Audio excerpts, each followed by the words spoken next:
Hey you guys, welcome back to Hall of Anime. My name is Dawson, and today, finally, we're back with another Tokyo Ghoul re-review.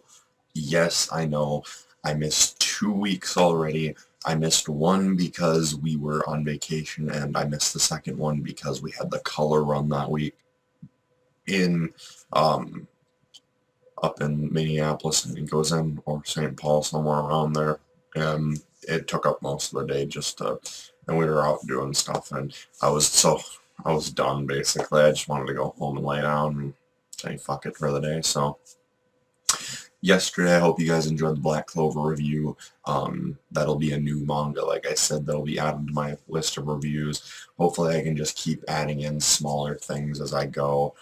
But I thought it was about time to add in another manga, and it was either going to be Black Clover or No Hero Academia, but I was already caught up in Black Clover, so I didn't pick My Hero Academia.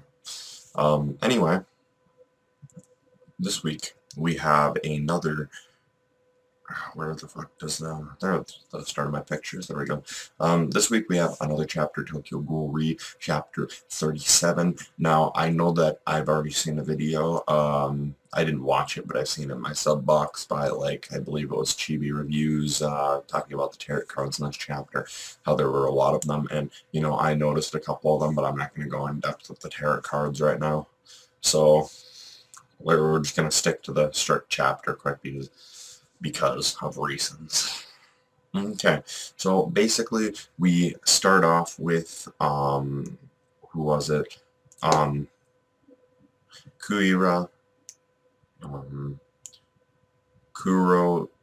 Kuroiwa, and his, I guess kind of childhood friend-ish, Kosaka, I believe it is, Kosaka. And basically, the beginning of the chapter starts off with them, and they're just kind of reliving past memories of basically just what happened to them when they were younger, how he was really strong, how she was really weak, things like that. And it was enjoyable. I liked it. It's going more in depth with its characters, so that's always enjoyable to see. Next thing that we see is the introduction, really, of a new character I noticed. I don't know, he reminds me of a lot of No Face. What was his name again? I can't remember right now anyway. The guy that looks really rounded and has, like, no nose and scars all over his face. Anyway, then we meet this new guy who has a couple of scars on his face, it looks like. And this is when he's talking to Sasaki at the academy, basically, because Sasaki was giving a lecture at an academy. So this is another one of the combat instructors, I believe it said. Gumasa Takage?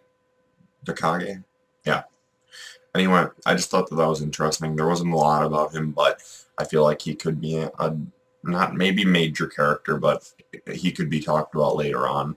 They don't just introduce characters for nothing in Re or in Tokyo Ghoul in general. They usually have something behind the character, and they usually go in more depth with them no matter what.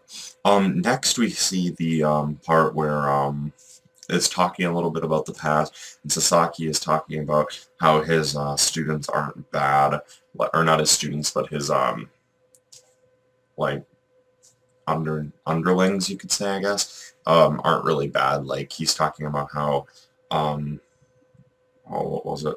Oh yeah, he's talking about Juzo, and how Juzo defeated Jason in the 11th Ward.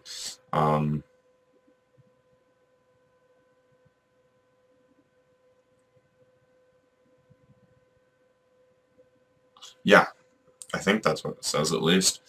Who had been defeated by Juzo in the battle against Agiri in the 11th Ward was Jason from the 13th Ward, yeah. So I'm not too sure about that, but yeah, it says that he defeated Jason in that battle. Next, after that, it skips more into, again, this, the Tsukiyama family, I believe it is. Shu Gourmet, obviously. And we have basically, um, what's her name? I can't remember. It's the little, I believe it's a girl and she has short hair, or maybe it's a guy, I'm not sure. The younger kid. And he hands Kane a bunch of these letters, and they're like small letters, and they each have their own number on them, and they're all pictures, and there's like 1 through 5, it looks like, here on the table. And basically, uh, she tells, or he, I still don't know what that is. I need to look it up before next review. But anyway, they tell Kane basically, I'm going to give you these, and I know a way to make Shu feel better. If you, I want you to tell Shu that Kaneki is still alive, and I want you to show him these pictures. But not all of them. Only show him the pictures that I tell you to. So he shows him, she says at the end of the chapter, show him picture 1. And so he shows him picture 1, and basically Shu is getting more energized, and he wants to learn more about this, because obviously Kaneki is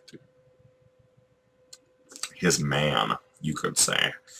But anyway, that's really what happened this chapter. I'm really looking forward to what's coming up, because I feel like this is going to push Shu into feeling maybe a little bit better, maybe possibly trying to go after Kaneki, maybe kind of giving Kaneki more of a fighting force, maybe bringing Kaneki back eventually.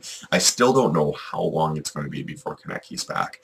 I mean, I feel like when I started these reviews, I gave it, you know, like a good maybe 20, or no, like maybe 10 chapters, 15 chapters, I wasn't sure, before Kaneki makes another appearance, like a real appearance.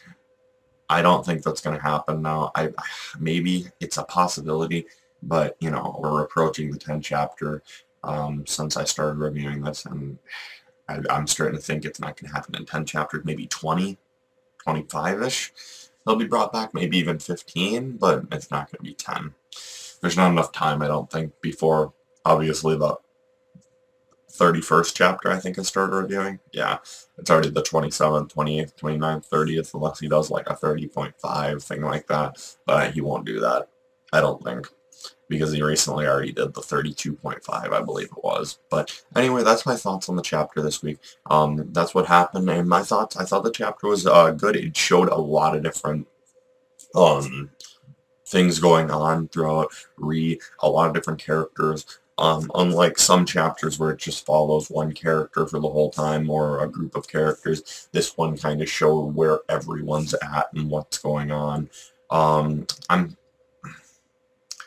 still kind of messed up about the whole entire, not sure about the whole entire thing between